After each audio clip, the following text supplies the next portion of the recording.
This is the Second Studio, hosted by the Architecture and Design Office fame. My name is David Lee, and with me is Marina Borderonnet. The two of us are architects, sponsors at the office. This is going horribly wrong. Yeah, partners at the office, and of course, hosts of the show. And today, it's the two of us in the newly set up studio. So if you care to see what that looks like, you can watch this on YouTube.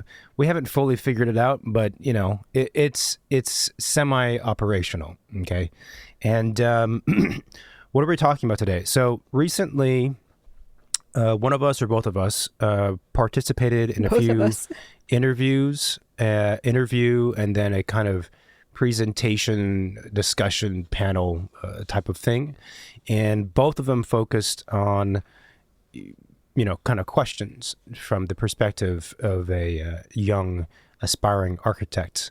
And so we have a list of a bunch of questions that came out of that, and we're going to kind of just pick and choose, or I'm going to pick and choose and ask them to Marina, and then she's going to give some, share her wisdom is what's happening. Okay, let's see what happens. Sponsors. This episode of The Second Studio is brought to you by BQE Core, the all-in-one firm management software built for architects. Designed by architects for architects, Core helps you track time effortlessly, manage projects seamlessly, and get paid faster so you can focus on design, not spreadsheets.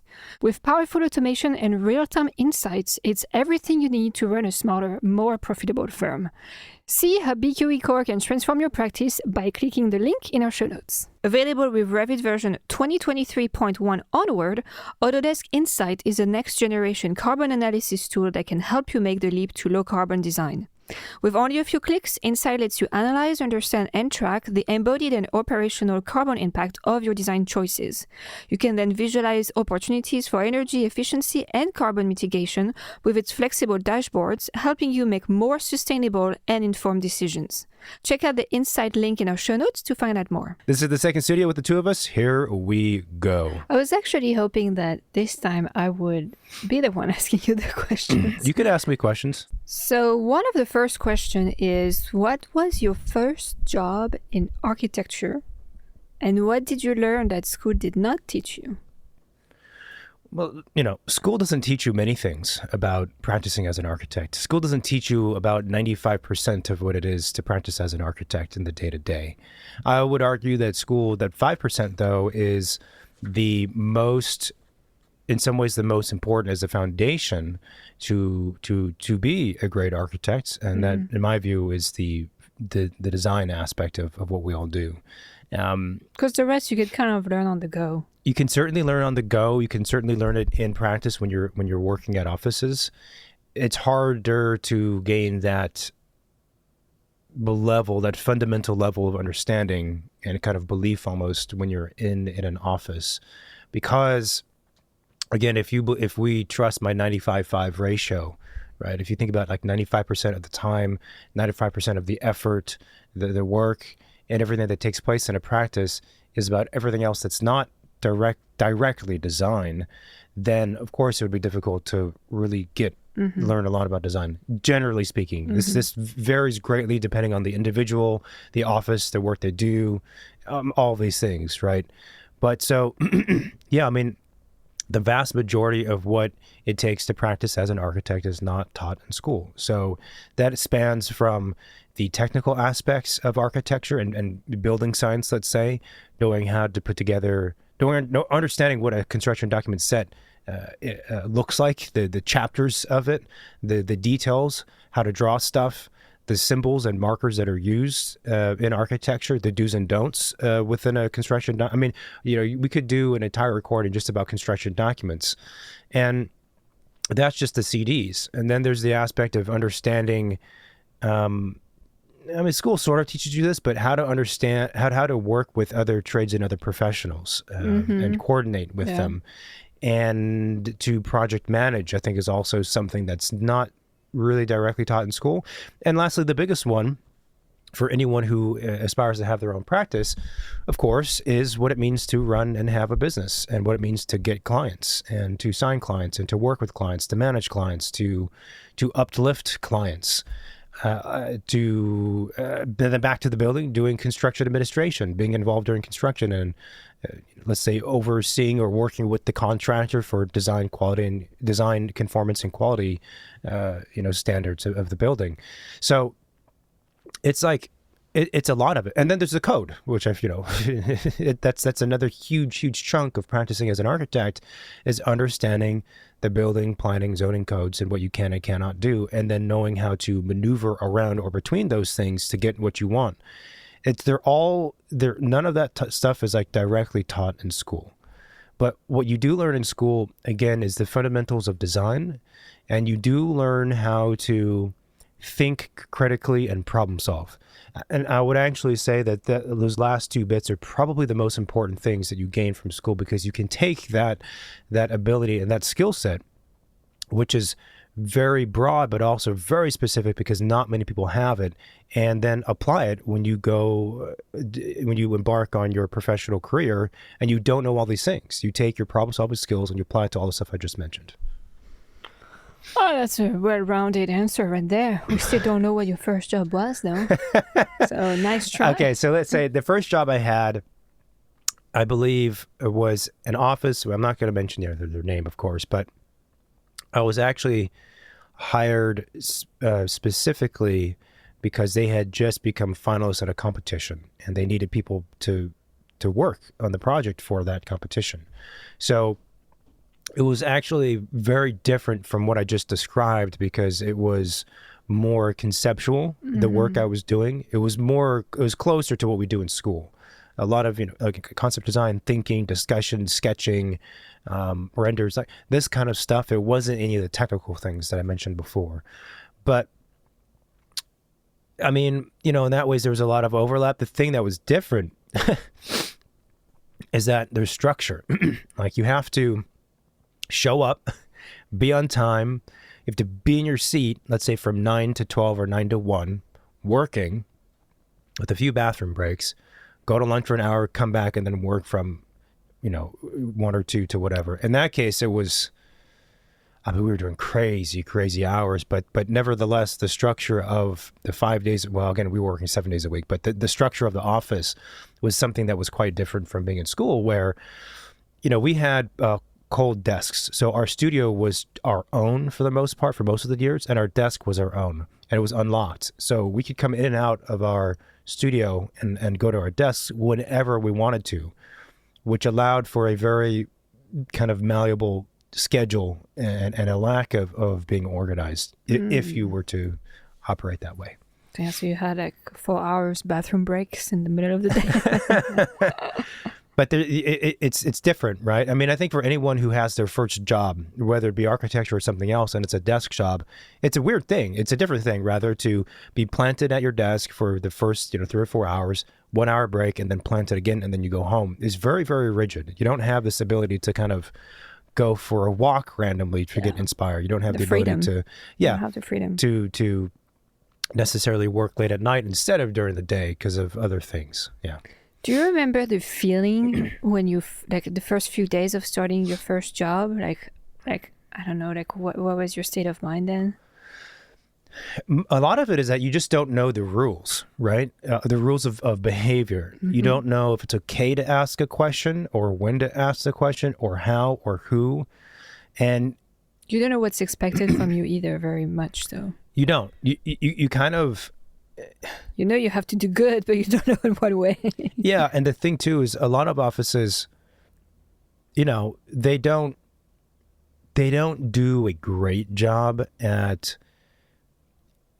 telling new hires, or especially young, fresh graduates, how to the rules of engagement. It's more like, okay, you're here's a brief orientation, which is some generic description of the office filled with like lofty principles that the office abides by.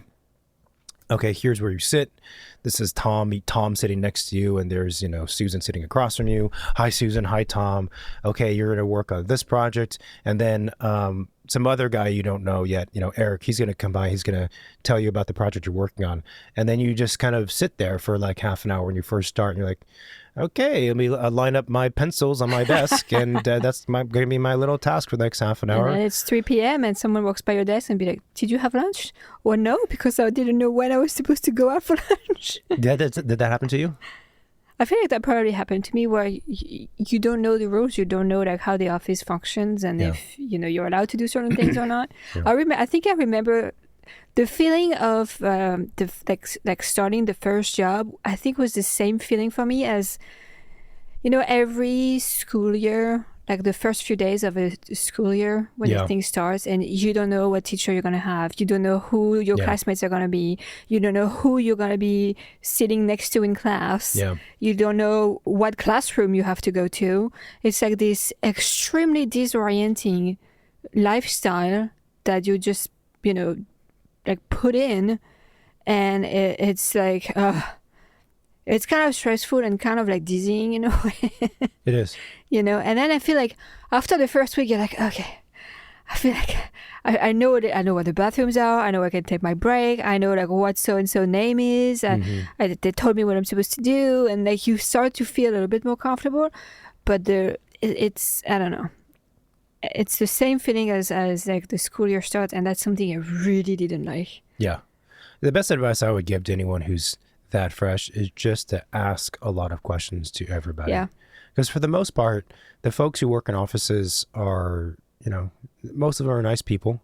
They might not be the greatest project managers or the greatest designers or the greatest whatever, but basic questions of how I need to print this. How do I do that? Can you show me? And, they'll show you. And if you forget, then you ask again. I think just asking a lot of questions is the best way to. I think I remember trying to print something in one of the offices I started working at, and I had no idea what printer was where and like what the settings were. And it sounds stupid because a printer is a printer, but not really, not in an office. But not really, because it's always set up in one way or the other. There is 3 different printers, but they would have different names, and you don't know which one does what. And it's like the dumbest thing, and you don't want to ask, or you want to seem like you don't know how to use a printer.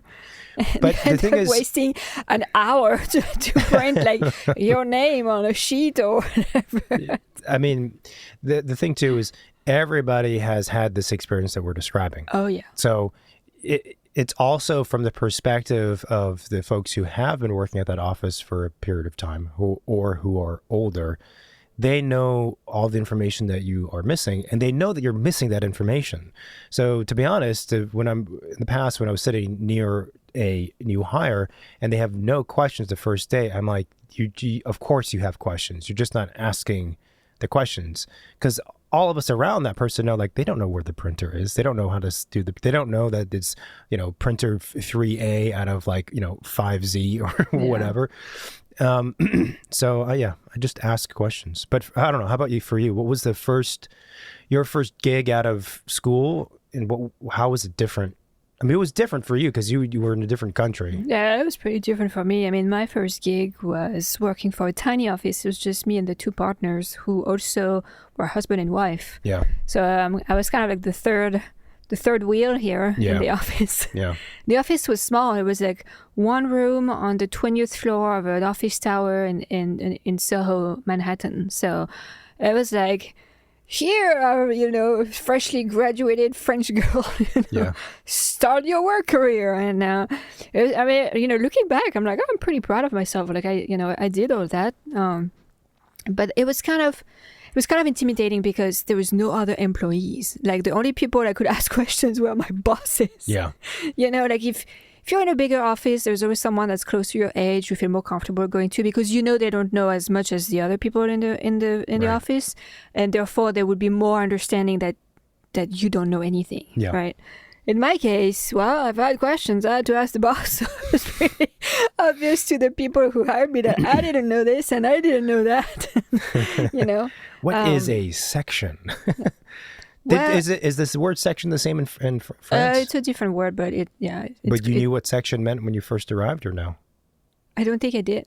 Yeah. I don't think so. That's the thing too. If you start your career after you graduate from school in another country, there is all the things that you mentioned that school doesn't teach you. And then if you throw on top of that, moving to a different place in a different language and different, working system, you have all of that also still the school did not teach you. Yeah. So I showed up, first day of work, had to start using imperials, inches and feet and like the American drawing scales.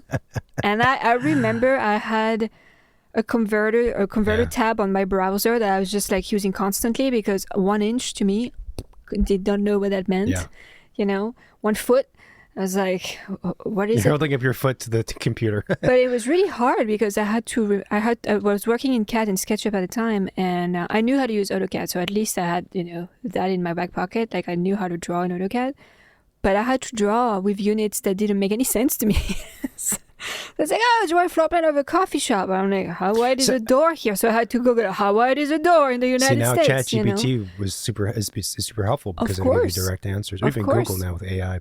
So how long did it take you to learn Imperial before you knew the numbers? Well, it had to be, I don't know, but it had to be quick, just a few months because I had to get going, So I think eventually you kind of like get a sense of proportion, mostly graphically, of like what things feel like, and if you throw objects or doors, like it kind of like, shows if it's like way out of scale or not. But it is weird because I had to think about every single dimension I was entering in CAD to draw. It was not, natural. So that was pretty strange. And then the whole drawing set. I mean, I interned in offices in France, so seeing like title blocks and things like that, but like the order of sheets, where you label sheets. Yeah. What is the A100 series versus the A500 series? Like, MEP, does it go before or after architectural? Like, that kind of stuff, like, I didn't know. So, and the office was small. So there wasn't really like a database of project I could go back to as reference, right?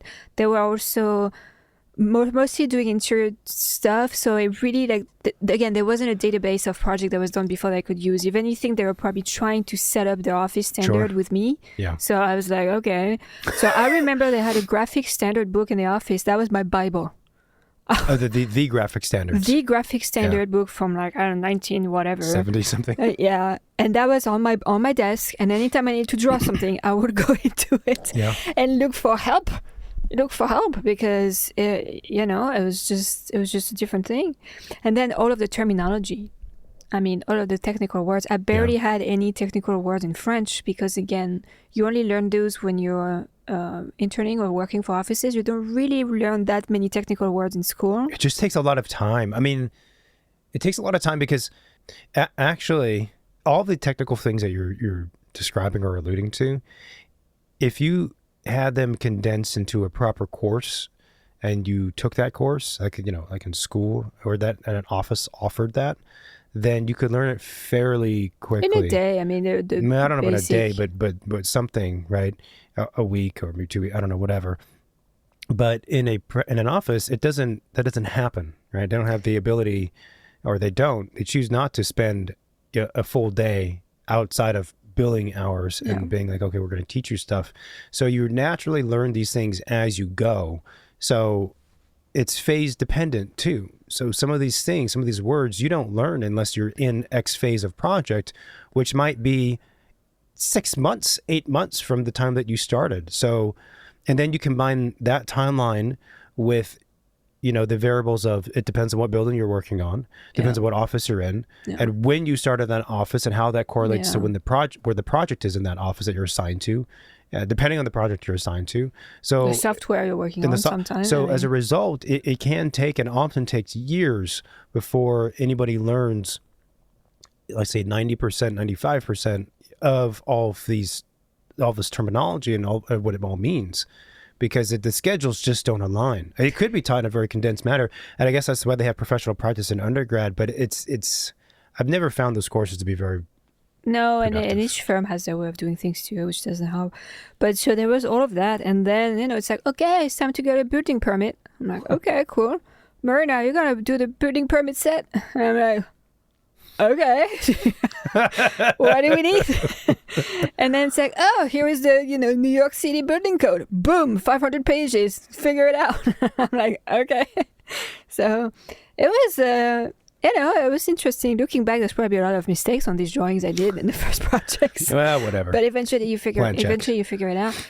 But yeah, that was most of it. And then I think also they were requiring me to know how to work in SketchUp, which I didn't know SketchUp when I was in school because I use AutoCAD and Revit and ArchiCAD a lot.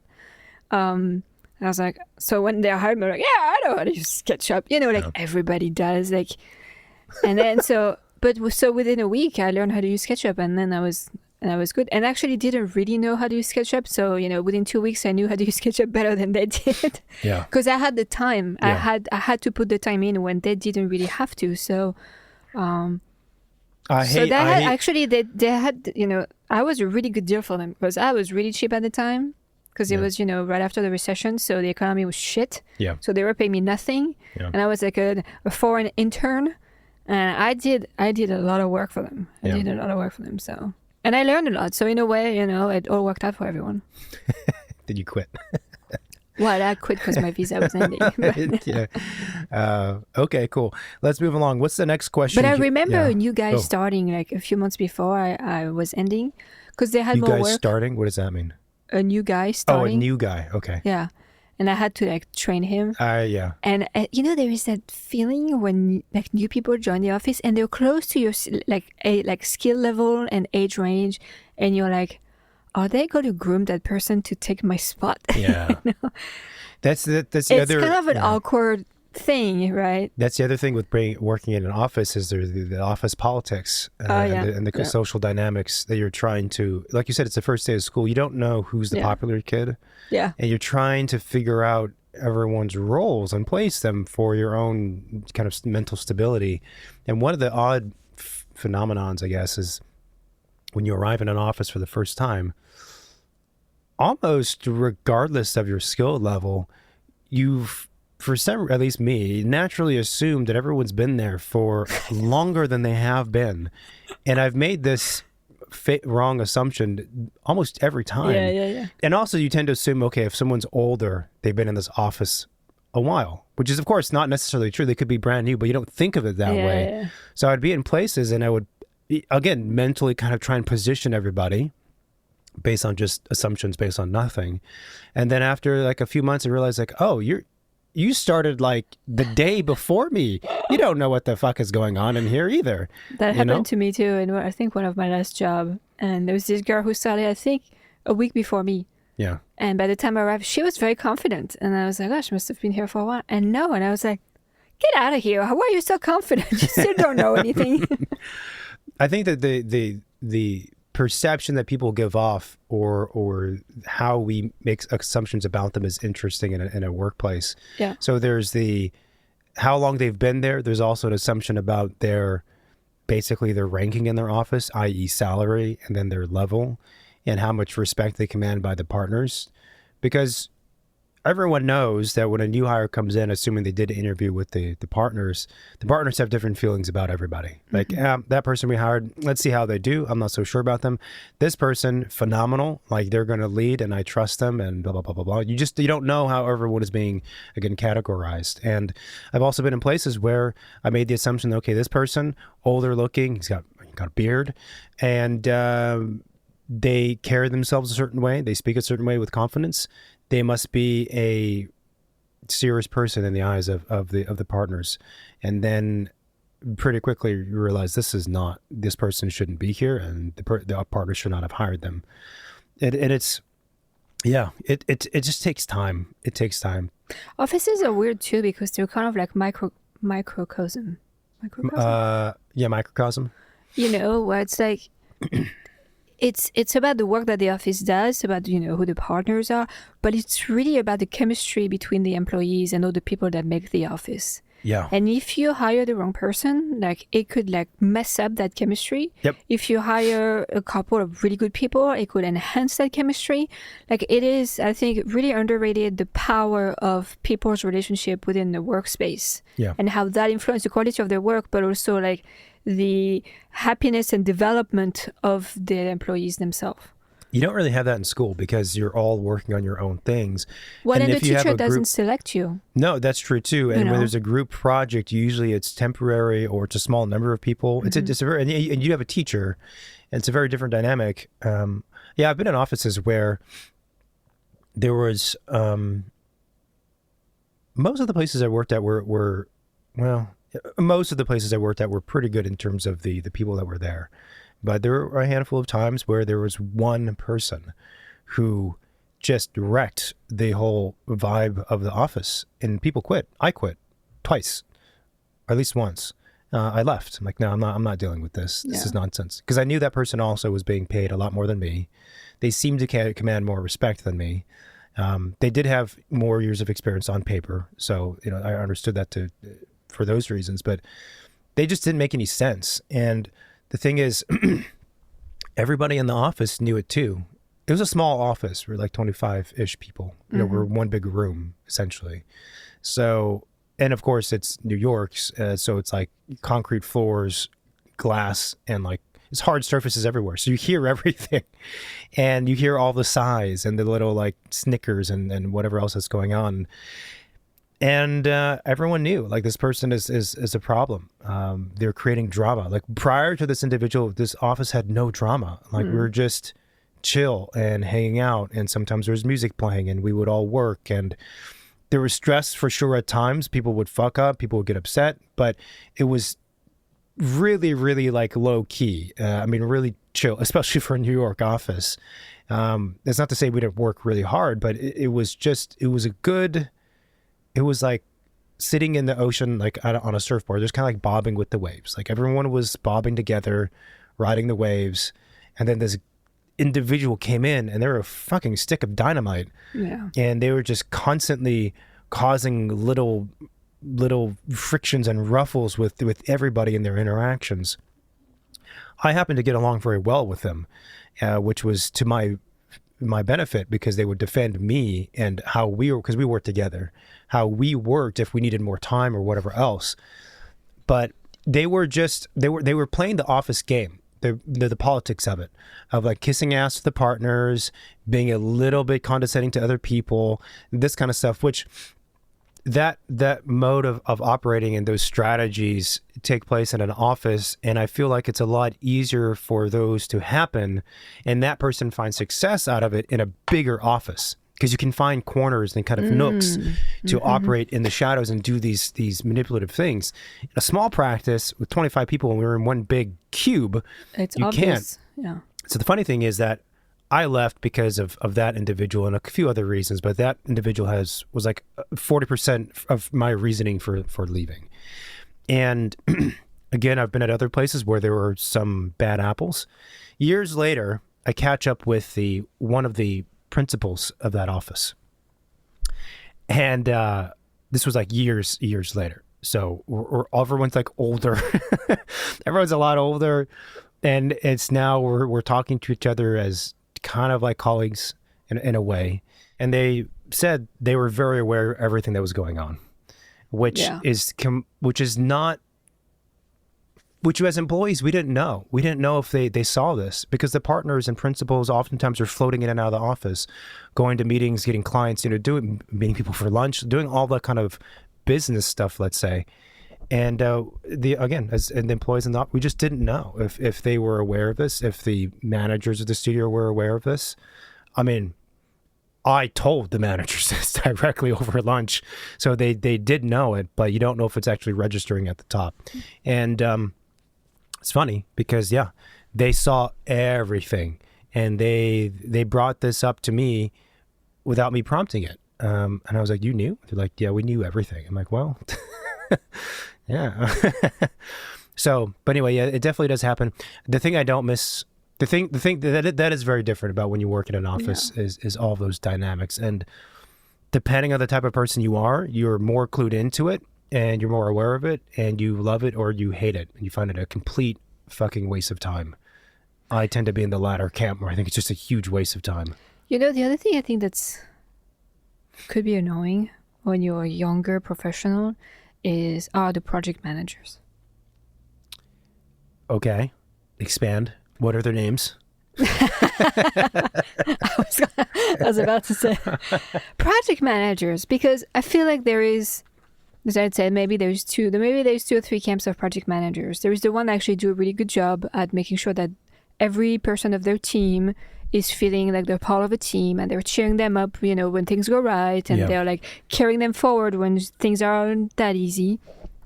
And they actually are good at giving tasks and make sure like things move along in a timely manner and in a way that makes sense. Yep. Those are the great project managers, and I don't think there is that many out there, to be honest. Also, because I don't think everyone can be or should be a project manager. Agreed. Which is the problem with, let's say, age ranks in architecture workplaces, right? Is that if you stick in an office for 5-10 years, you're going to be at some point a project manager, most likely. And it's not really because you gain the skills and you are able to hold that role. It's because you've been long enough that turn around, there's no one else that's of that age with those many years of experience, whatever that means, that can, do that job. And I've worked with one project manager who I think that's what happened to her. She was never meant to be a project manager, but she was probably in her 40s, kind of grumpy and probably moved around a bunch of offices and got promoted to that role. And she could not manage for the life of me anything. She couldn't make up her mind. She couldn't tell people what to do exactly. She didn't have a clear vision for the project. It was like we were scrambling, before client meetings to put this stuff together. I'm like, come on, this is not your first rodeo. What are you doing? Yeah. If you're not good at it and that's not your thing, maybe find another role you could be good at, And that's also kind of a tricky thing, because if you're a certain age and you've been in office for a while, you're not a project manager, then what are you? Right. Well, yeah, but you can be a technical, But you could become a technical person. Find your expertise. Find something that you're good at. So that was that. And then there is also the overachiever, right? The project manager who wants to win everything, who wants to get to the top and is, kissing ass a little too hard, trying a little too hard. And I was working with one for a few years, and I was more or less the only person working with him. And such a handful. It was I felt like I was doing babysitting. Yeah. It's nicely condescending and all those things. And I'm like, come on, man. Who do you think you are, So that's one thing that bugs me in offices in general, and probably not just in architecture, is the job title. Yeah. Because despite people saying, it doesn't really mean anything, it does mean something, and it does mean a lot to a lot of people. People actually hang on to these stupid titles. And I don't really agree with it. You don't agree with the fact there are titles and a structure, or you don't agree with the fact that people place so much value and importance? I don't agree with either, to be honest. Yeah. Well, you need to have structure, though. You need to have structure, but I wish it was, maybe it's I don't know, you're level 1, you're level 2, you're level 3. They have that. I mean, because they're because also a lot of offices, they don't actually give you the title unless you are a project manager or a partner. Mm-hmm. But if you're anything below that, you don't really know what you are. You're just a designer. Yeah, you there's designers with 10 years of experience, and there's designers with 3 months of experience, you know? So it's it's either you give everyone a really stratified title, or you don't, because I think it becomes confusing. The challenge with titles, too, is that many offices use the same words for titles, but they mean very different things depending on the office you're in. So the reality is when you have a certain number of people working together, a certain body of people, you need to have structure, you need to have hierarchy, you need to have an organization, which results in there being titles. So everyone understands with clarity, okay, this is that person, this is what they do, this is where they rank, this is who I go to, and all this kind of stuff. The positions, on the field, you need to know what everyone's, doing.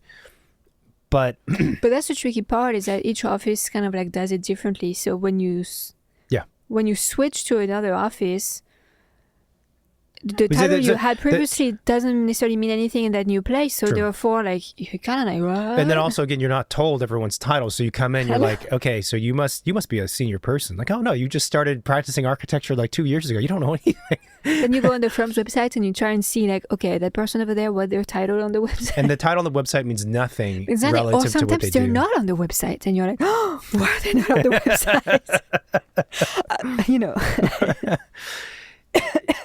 Maybe not all people think about these things as much as the two of us do, but like I would call it the politics of being in an office is something that I was always very aware of and tried not to think about, but it's hard not to when you see all these things operating. And that's where I feel like it's a waste of time, because you have almost an obligation, like when you're in an office and if there's one person, just one person in that office who's playing the game, then you feel like you have to play that game because you don't know how the founding partners, the senior partners are registering all the information that you're saying. If they're being more convinced by this individual simply because they're playing the game, because they are kissing ass more or whatever, putting the best foot forward every time they're in the room, the partners are in the room. And so you feel like, now I have to do that, because if I don't do that and they do that, even if we're start off at the same level and we're doing the same amount of work, type of work and quality of work, who's going to have the more, perceived value and contribution to the office? Well, the one that's making an effort to make sure the partners see their value, right? So then you have to play that game. Now everybody starts playing the game, and like the amount of collective, brain power effort that's now taken away from just practicing and being a good architect to how do I look, what do I look like to the partners?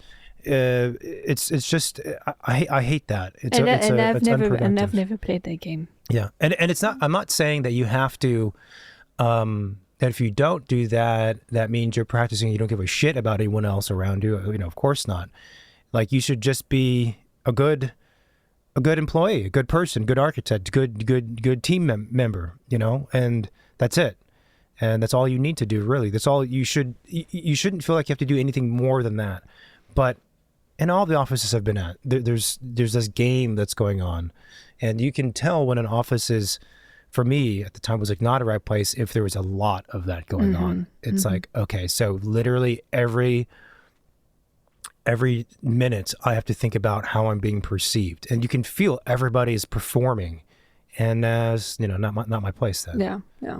I know that was not one of your favorite aspects of being in an office either. I've never played that game. I always refuse to play that game because it, like you mentioned, it just takes away from the time that you could be spending designing or thinking about the actual work that you have to do. Yeah. And I never felt like I had enough spare time to do that. Yeah. And it didn't seem to me that, I mean, watching the other people doing whatever, I was like, I don't think you're actually going to be getting much of that.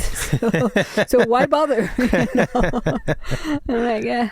I mean, when offices are a certain size too, there is the kind of like office politics is also used for people to create like opportunities and kind of initiatives and in a way seem to participate in creating the office culture. Okay. So it's like, oh, let's make a book club or like this and that. Oh, and whose idea was it to make a book club? Oh, it was like Sophie's idea. So Sophie's fantastic because she brought to the office book club. Okay, so now Bobby wants to have a soccer team in the office. So now, and it's like, oh, our office is so fun. We have a book club and a soccer team. It's like, yeah, but I didn't choose to work for this place because they had like all of those extra activities on the side. I choose because I like the work that they do and I want to be part of that work. Yeah. Like, I'm not trying to spend all of my spare time outside of work hours with them. Like, I'm not looking for friends, you know. You sound like a lot of fun to work with. I've never went to any of those clubs. I just found them stupid. I'm like, I have my own interests. I have my own friends outside of that. Like, there is a few people in the office I really love and I want to hang out with, but not all of them. So the thing is, when an office gets to a certain scale, they have to do stuff like that because you need to create some. I mean, form some of people glue. need it. some people don't have friends, so that's their only outlet to social life. I mean, I'm half joking, but No, of course, no. And I mean, in a way, I also get it. Those bigger offices, there's a lot of stress. There's a lot of expectation on the employees. I think it's also maybe a way to make sure that their employees feel happy at work. Mm-hmm. Which not everybody needs that, but some people probably need it. Yeah. So if it feels like the workplace is a fun workplace, then it's tough. But I mean, I don't know. I often feel like the offices have two faces. They have the fun face, and then they have the office face, and it's like, who are you going to be today? Well, the two definitely inform each other, but I do think that natively people fall into kind of a few different camps. Yeah. There's different types of people, and some folks they love participating in those types of events, like the soccer club, the whatever club, and there's others who don't. And even back in high school, because I was part of various music groups, and one of them was quite large. And at any scale, you need to have these kind of extracurricular activities or these kind of dynamics that take place. And yeah, there's this person who I was like a co-leader with, and she was like super gung-ho about like all this stuff. It was like she was like Mrs. Peppy for everything. And I, maybe not, not unsurprisingly, had the other approaches like, well, this is pretty serious what we're trying to do here. How about we not fuck about by pretending the world's happy, joy, and instead like actually talk about the mechanics of what we're trying to do and solve the problem. Mm-hmm. I'm more interested in that than doing fake skits in front of the group to maintain, morale. Like, this is stupid. Like, the morale is not going to fix the mechanics of what we're dealing with. So I tend to be more that type of person. But other folks, they thrive on those things. And there is the folks that need to be part of every club. Yeah. And those are the weird ones. Yeah. I don't know. I don't have a problem with extracurricular activities, but I have a problem if I have to be part of it. Does make me have to be part of it. Well, yeah, you could be on the sidelines, whatever. You don't have to bowl. You could just sit in the back having a beer and eating fries. You're the lame one then. Yeah. Okay, what's next up on our questions here? We had one question so far. We're doing good. Yeah. And now a little break for our show sponsors. Are you tired of juggling multiple pieces of software and struggling with spreadsheets that aren't made for the realities of design and architecture in 2023? Built by and for designers and architects, Programma's all-in-one suite of tools has everything modern studios need for every stage of a project. Mood boards, the world's best specification tools, procurement tracking, project management, and more. All smartly integrated, easily shareable, and always up-to-date, reducing time-consuming double handling and costly errors. Share your work in various formats, from PDF to client-friendly, up-to-date online dashboards. Join the ranks of leading studios using Programma today. Click the Programma link in our show notes to start for free. This episode is brought to you by Chaos. They make award-winning design and visualization tools, and they're really pushing the boundaries with AI.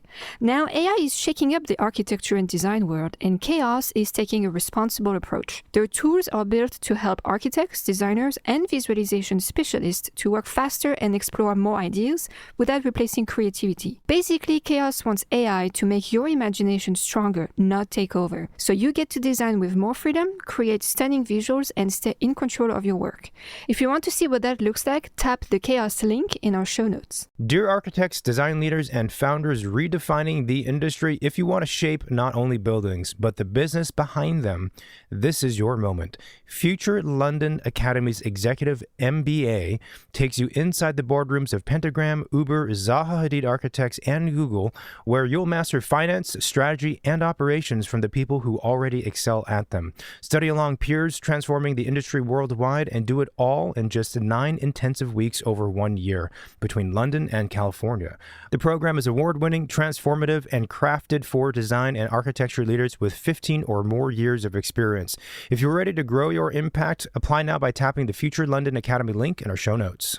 So for the folks who are listening to this episode, thinking like, oh, it's their first job, they're starting to work, like, how important is it to be a licensed architect early on?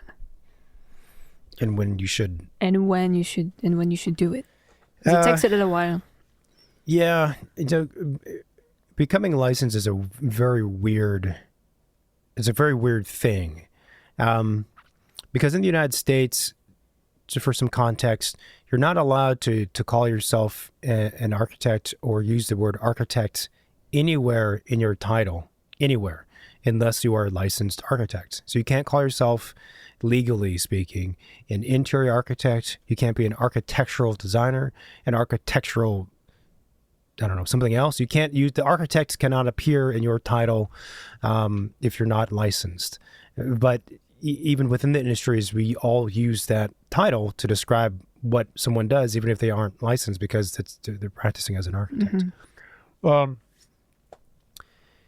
Why someone gets licensed is probably to do with how they intend on using that license. And the truth is, having a license only matters, like truly, like practically speaking, legally speaking, if you intend on stamping your drawings and using your license to do buildings. But most people don't do that. Most people are working at an office for an architect, and that senior architect who started the office, or some other senior architect in the office, their stamp is used for their projects that they're in charge of, or all of the projects in the studio, which means that if you are another individual at a younger level or a higher level of experience and your license, it makes no material difference to the office because they don't care. They're like, well, that's fine. Cool, you've had your license for the last 5 years or 2 years or 1 year, but we're not going to have you stamp the drawings. Like, that's not going to work from an insurance standpoint, or like whatever else is going on behind the scenes, with how the office is structured. So no, Tom is going to stamp it because he's the senior architect in the studio. And that's why he's here partially, is for his stamp. So there's therefore a very good argument to be made that, like, don't even bother getting licensed, because what difference does it make? That's one side of the argument. So why did you get licensed? So the reason why people get licensed most of the time, therefore, is because they want to be licensed. They want to be able to call themselves an architect. And that is the truth. Like the vast majority of architects or aspiring architects who go and take the exams, that's why they do it. Not because they're actually going to use it at some point. Or maybe they think, well, it could be in the future I might, have my own practice, but maybe they don't. But it's mostly just the fact that they want to have that license. They want to have the title. They want to be an architect. I think they want to feel like they've completed everything they had to complete. Yeah. To officially be an architect. It's kind of like almost like a graduation, right? Mm-hmm. Like you get your graduation diploma. Yeah. And if you don't have that, you feel like you haven't really done everything you were supposed to be doing. Right. It's like this lingering thing that's out there that's always in the back or up top floating around. And it's like, well, technically, you're not quite done. If you stop here, you didn't go all the way. Mm-hmm. So I think you're right. I think a lot of people do it to feel like they went all the way and they graduated and they now are architects. Yeah. And it's also, it's annoying when you're not licensed and you know that you can't call yourself an architect, but let's say you do or others do, but there's always someone in the room who's like, well, you're not really an architect. You're like, oh, this again that you have to deal with, like, every year, all the years of your life because you're not licensed. But in terms of paycheck, it also doesn't make a difference. I mean, from our experience, the best you would get is that the office you work at, if you pass your test, will pay for your test, which, if it's like, I don't know what it is nowadays, but if it's, let's say, $300 per exam, and there is like, I don't know, 6 or 7 or 8 or 10 or however many you have to take to pass, well, it's a chunk that, you don't have to spend yourself. Yeah. But that's kind of it. Like, there is you're not going to get promoted. Maybe the office would mention you in their like weekly meeting, like, oh, so-and-so, got licensed this week. And everybody cheers and raises their glass and that's it. I think the AIA outlines different average pay rates, salaries for architects and aspiring architects depending on their skill level. And I think there's a row which toggles between licensed and not licensed. And if you're licensed, you're bumped up. And it could be like when you're hired, right? If you're licensed, therefore the office would categorically or subconsciously place you at a higher tier or pay you more money, not a higher tier, but pay you slightly more money because you are licensed. And it maybe means something. It means something without actually meaning anything. And then that's possible. But I I've mean, never from seen that what when you're we've in an seen, office, though. from what we've seen, from our experience being employees, like the amount of money you make, it depends on like how much money you were making before and what are you asking when you interview. Yeah. And there is somewhat of a range within, which you belong to or you don't belong in. But that's kind of it. Like, there is not like a hard standard that every single architecture office follows to pay their people when they hire them. It's not that black and white. Well, let me ask, if you had two candidates and both were equal on paper, identical, but one was licensed and one was not, would you give the one licensed a bit more money? If I'm not intending on using their license and they have the same type of experience, probably not. Yeah, I mean, I don't see the reason why. Probably Yeah. not. Yeah. So mechanically, it really has no material, impact in a lot of ways. But it's like everyone wants to go out and do it. It's a weird. In that way, it would seem very illogical. But at the same time,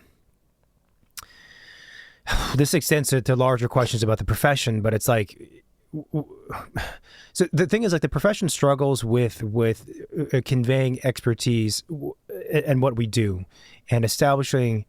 The profession struggles with conveying what we do, conveying the value of it, and then saying there's an expertise associated with that, and then therefore, we're of value.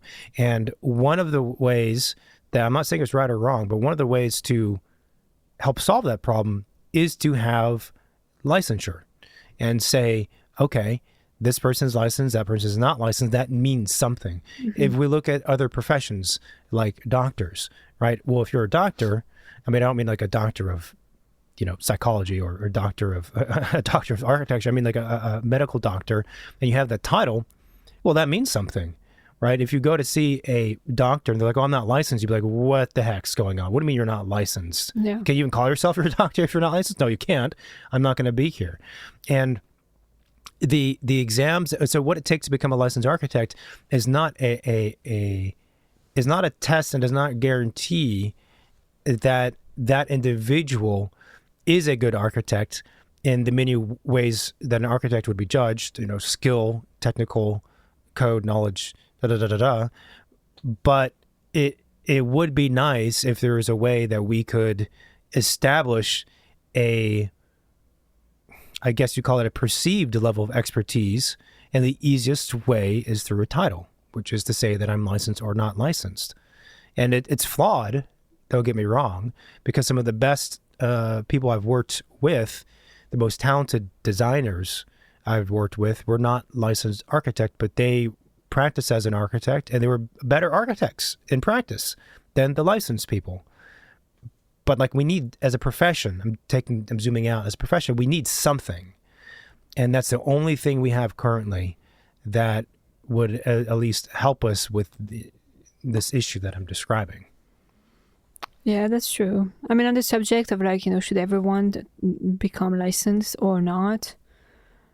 I think the issue too with it being optional and not optional is that everybody takes the exam, but you actually see a lot of people who really struggle over, we're talking years for them to get their license, because they're just not that kind of, person to take exams, or like maybe some of the things they just don't understand, and they have the hardest time. And I've seen a lot of coworkers who were really bummed and feeling, lesser at their job because they couldn't get their license when everyone else was passing their license. So that feeling of failure, I think it goes back to like, not everybody should be a project manager, but maybe not everybody should get licensed. Because of what the exams require? Because the fact that depending on what career you choose, you might not need it at all. Yeah. And so why make you feel terrible and spend years of your life trying to pass those things if in the end you have no use for it, except on paper you graduated, But see, that's the thing. It really comes down. So if you're in that position and you don't have your own practice, then it really just comes down to one's own mental state. And can you live with the fact that you're not a licensed architect and put up with this discrepancy, this like glitch, right, in the matrix? If you can, then fine. But a lot of us, the majority of the people I know and knew, that they couldn't live with that. It didn't make sense. It didn't compute. To your point earlier, because you have this thing that's lingering. It's like, okay, so I did all this work. at school, which is really difficult. I did all this work at offices. I finished my experience hours, whatever it's called. But I'm not licensed. Like, it was kind of, even if it was never really at the forefront of your thinking that you would get licensed, you still always kind of naturally assume that you would. Yeah. So in terms of prioritizing it though, from the lens of passing and getting it, I've always felt that there's a minimum of amount of time you should practice before taking the exams. Otherwise, the exam material will be completely abstract and you won't actually learn anything from the exams. Yeah. You'll pass them, but really you're just kind of cram studying, or you're studying things that are abstract that don't mean anything to you, therefore you forget them. So you're literally just taking the exams and burning mental power to pass, but not gaining anything Not from understanding any of it. Yeah. So I think there's a minimum amount of time one should practice in order for the exam material to actually register and bring value to you, which is also what you should be concerned with, right? You want to learn. Then there's also a maximum amount of time, because after X number of years, it becomes difficult to take the style of exams that the exams are, which are these standardized, format, weirdly phrased questions that they claim are not trick questions, but fuck off. They are trick questions. These are weird questions. No one phrases questions this way in the real world. Why are you speaking this way? And so I would say 50% of what it means to pass the exam really comes down to the ability to take that kind of test, and not to do with the knowledge or the content of the exam. It's understanding, what are they actually trying to ask here? Instead of just speaking like a normal person, what are they trying to say? And so for Americans who were brought up through a school system that embraces that kind of testing, you have a skill set in taking exams like that. But that skill set starts to wear off over time, because again, it's not real. No one in the real world functions this way. So, I would say after 5 years of not being in school, that ability to think weirdly in exam logic starts to dissipate pretty quickly. I would say if you want to take the exam, I would say maybe work for 2 or 3 years and then start taking them. You're right. Yeah. If you wait longer, most likely the job you're going to be at would require more of your brain power and skills. And even in your lifestyle, you'll probably be a bit more comfortable and established in your lifestyle, that you wouldn't want to spend all your free time and weekend working on that stuff. Mm-hmm. I feel like after you work for 3 years, a lot of the test material content makes a bit more sense when you look at it, because you've been exposed to a bunch of stuff over 3 years, and you still have the energy to come home every night and study flashcards, or on the weekend spend your Saturday and Sunday in the books rather than meeting your friends. Yeah. So yeah, I think working a little bit before taking them makes sense. I also think you don't want to wait too long, because it's, people say oh, it's so much easier to learn things when you're younger. Trust me, it is much easier to learn things when you're younger than when you're older. So if you take your exams in your late 30s, but here's the thing too, is that the older you get, the more you realize what your true interests are, and what you're good at and what you're bad at and what you want to improve at. And the more confident you are in understanding what you want out of life is.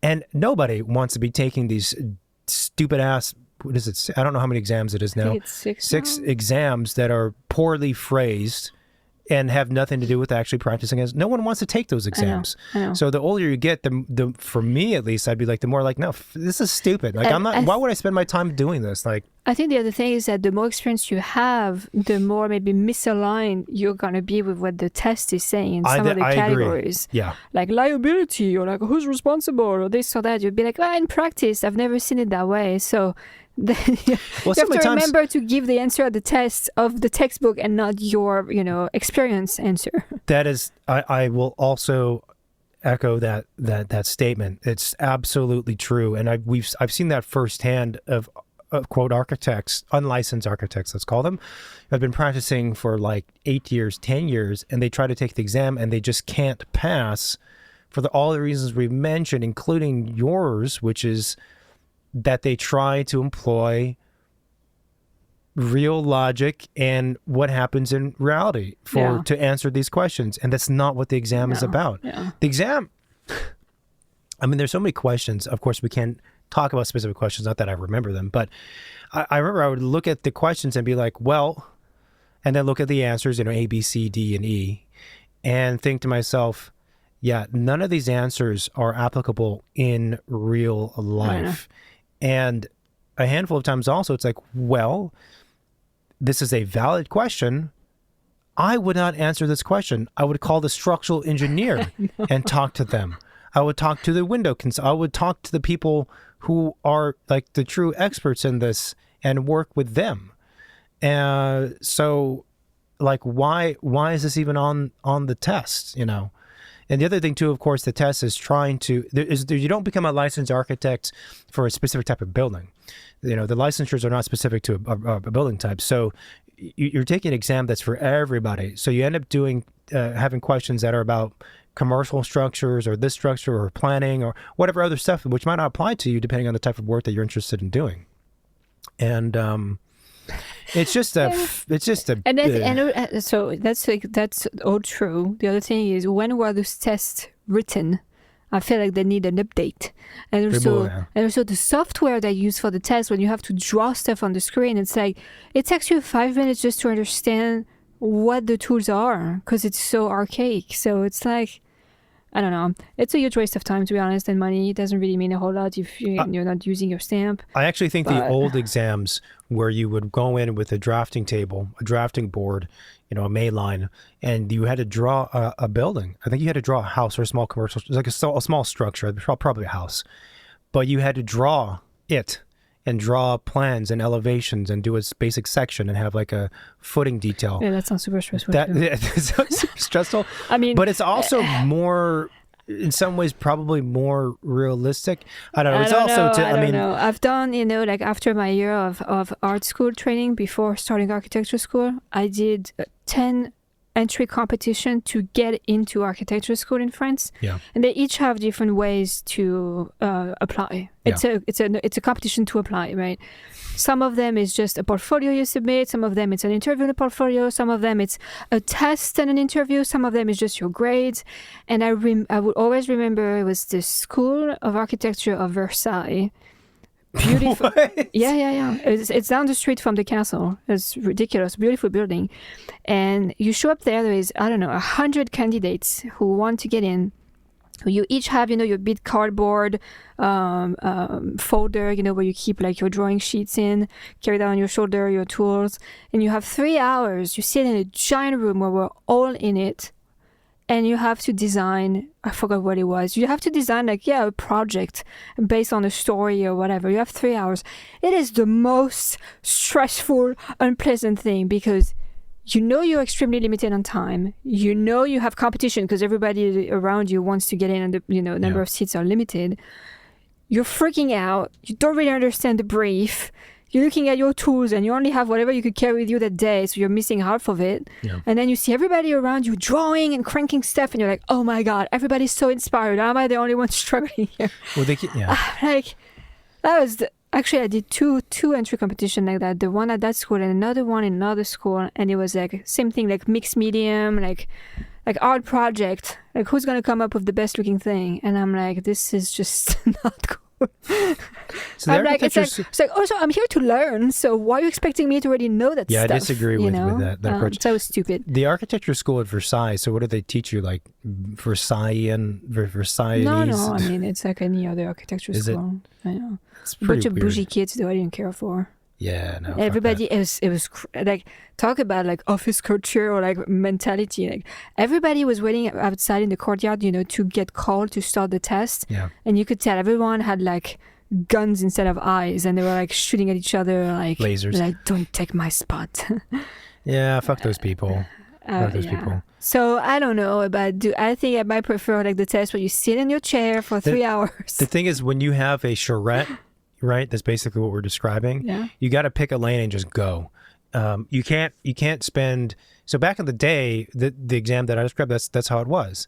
And the reason why people would fail, one of the reasons, is that they would spend too much time designing and trying to either because of ego or because they get caught up naturally in the mode of like the conceptual design aspect of like why should it be this way, and that's great maybe for a real project, but in the case where you have like 3 hours or 5 hours to draw something, a building, that's not what it's about. Like you choose the direction and you just do it. Because the test is trying to, maybe in your case, they're testing, your ability to think conceptually and be creative, but it's also testing, like in the case of the licensure exams, it's mechanics. It's like, do you know how to draw a floor plan? Do you understand what basic annotations are and how to cross-reference, all that kind of stuff. And so this is moot because no one does this anymore, but that's the thing you would do is you'd find a direction and just go with it and not question it too much. Tests are not fun. I remember another school. It was the School of Architecture of Lyon. It was a really cool building, and they had like a kind of a quiz test.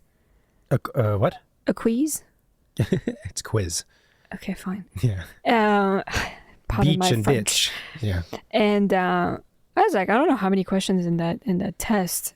It was all about architecture stuff. And I'm like, hey man, like, I don't know anything about architecture. Like, who designed this building? That is this is so dumb. What do you call, this structural thing here? And there's a little diagram, and you're like, what is that? Is that a wall? What is that?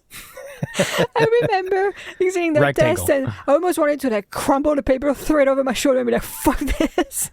And I actually got in, and I was like, I don't know how I got in. I mean, that's the thing. It's like a lot of times I feel like it's not about the actual content of the test. In this case, I think it was more about maybe seeing like how many of the applicants had knowledge in architecture versus not, and compare that test with the other portion of the application to kind of like make up of a personality or a candidate that would be more ideal than another. Those standardized tests on the computer. I mean, I failed a bunch of my architecture exams because I was trying really hard to make sense of it. You have to. And I remember at some point we had a friend who had just finished passing his, and he was like, Marina, it is not about you understanding the question and thinking about it rationally, because it does not make sense, as you mentioned. You have to learn how to take a test. And I was like, well, this is news to me. Like, I've never taken tests like this. In France, like, we don't function that way. And as soon as he said that, like, that just turned on the switch. And then I started passing my exams. And I was like, hey, man, you could have given me a heads up, like, a few months ago.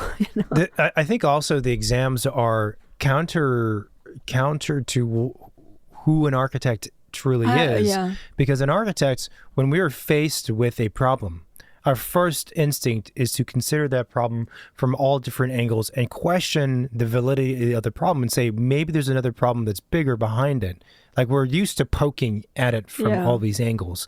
And the exam does not want that, right? Yeah. The exam is what it is. And you have to, so what I'm saying is that as an architect, we are nonconformists, because when we see an issue or a site or whatever it is, we are creative about how we solve it. The exam is not about being creative when you solve the problem or find the answer. The exam is like, I am the exam. You have to conform to me and what I'm saying and adopt my logic and deal with it. And it does not make sense. And so as an architect, you're like, I actually found it interesting how difficult it was to divorce my emotions from the test taking. Because you'd think after you spend weeks or even months of studying, you go into the exam, you get there at 8 o'clock in the morning, you have your snacks and your water packed and all that stuff. You have your ID. It's a whole thing to go take this exam. And you would think when you get there, like, okay, clear cut, try, I'm here to pass. I know it's not a design exercise. I'm going to do it. And yet I was often just like emotionally frustrated in the middle of the exam. Like what is this? Like, what is this question? Because it just, and in real life, if someone asked it, I'd be like, no, what is your question? What are you saying really?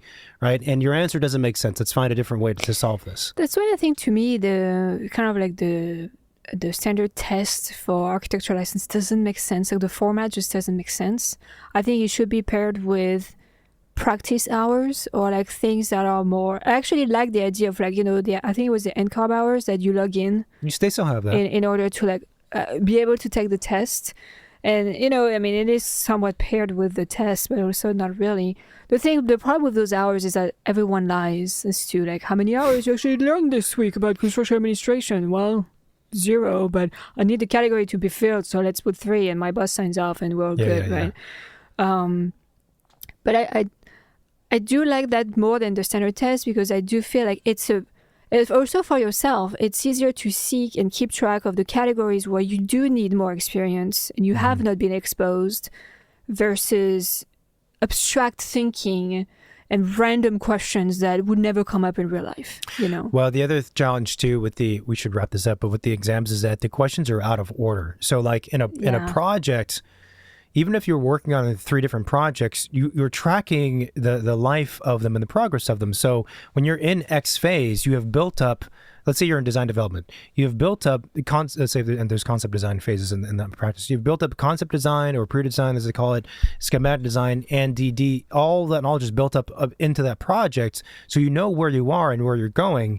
And so when questions come up about design development phase, you know, related questions, you know where you are, and you have that framework, and then when you advance, you know, in projects, but they become more technical mostly. So when you're in construction documents, you're now in more technical phases, but your brain has over the course of months had time to shift to now, okay, I'm in the technical mode, right? But the exam is weird because when you take it's not all about one project and one phase. It's about different projects, and it jumps around from all of these different topics. And the one question is about, I don't know, engineering. The next question is about reading a set of drawings. The next question is about bioswales. And you're like, what? And you have to become very, very nimble. And it's just not, I don't know. I think we've said enough about our issues with the exam. But do go and get licensed. Yeah, there's nothing wrong with it, you know. But I do think somewhere between 2 and like 4 years or 5 years is probably that would be my recommendation as well. Yeah. And then after that, it's too late. Forget about it. That's insane. I think it's difficult. It's difficult. I think it's difficult. I mean, you know, we also had coworkers who are like much later in their career, like in their 50s, and the same thing, felt like they've never completed the cycle, so they went back to take their exam, and I'm like, why? Yeah. Why do you bother? Yeah. So anyway, the other side of all this, which we're not going to answer now, but in another recording, is what does this all mean for the profession and then for clients? You know, stay tuned for that. Let's wrap it up. Give us an outro.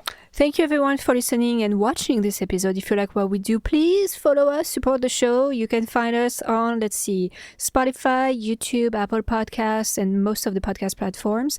We're also on social media, Facebook and Instagram mostly, where we post pretty much every day or every other day. Yep. We also have the hotline, 213-222-6950. You can send a text message, call, and leave a voicemail if you have any questions, any advice you want to share with people, any guests that you think would be great on the show. Yep. Feel free to send us our way.